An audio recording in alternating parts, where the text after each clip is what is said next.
Opaque ও opaque plus জোট থেকে আনুষ্ঠানিকভাবে বেরিয়ে যাওয়ার ঘোষণা দিয়েছে সংযুক্ত আরব আমিরাত। কিন্তু প্রশ্ন এখন একটাই, কেন এই গুরুত্বপূর্ণ সময়ে এসে সিদ্ধান্ত নিল আবুধাবি? এর পেছনে কি লুকিয়ে আছে তেল নীতির নতুন কৌশল, নাকি শুরু হচ্ছে বড় কোনো ভূরাজনৈতিক হিসাব নিকাশ?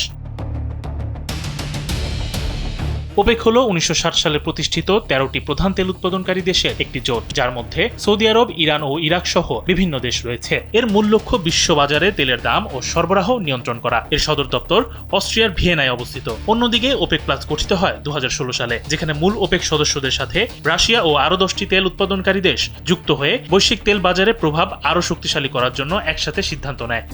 দেশের মানুষকে প্রতিদিন সুরক্ষিত রাখার প্রত্যয় নিয়ে এলো সেফ রাউন্ড সুইচ।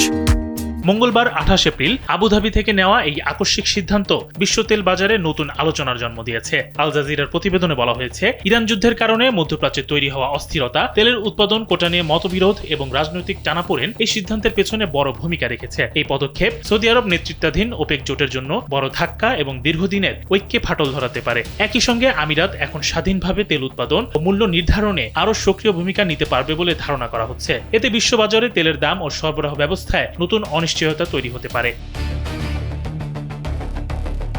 আন্তর্জাতিক বিশ্লেষকরা বলছেন, এই ঘটনা শুধু অর্থনৈতিক নয়, বরং ভূরাজনৈতিক ভারসাম্যেও বড় পরিবর্তনের ইঙ্গিত দিচ্ছে। এই পরিস্থিতি তেল বাজারে বড় ধরনের অস্থিরতা তৈরি করতে পারে বলে কূটনৈতিক মহলে আলোচনা চলছে। বিশ্লেষকদের মতে, ওপেক প্লাসের ভাঙন দীর্ঘমেয়াদে বৈশ্বিক জ্বালানি নীতি ও অর্থনৈতিক স্থিতিশীলতার উপর প্রভাব ফেলতে পারে।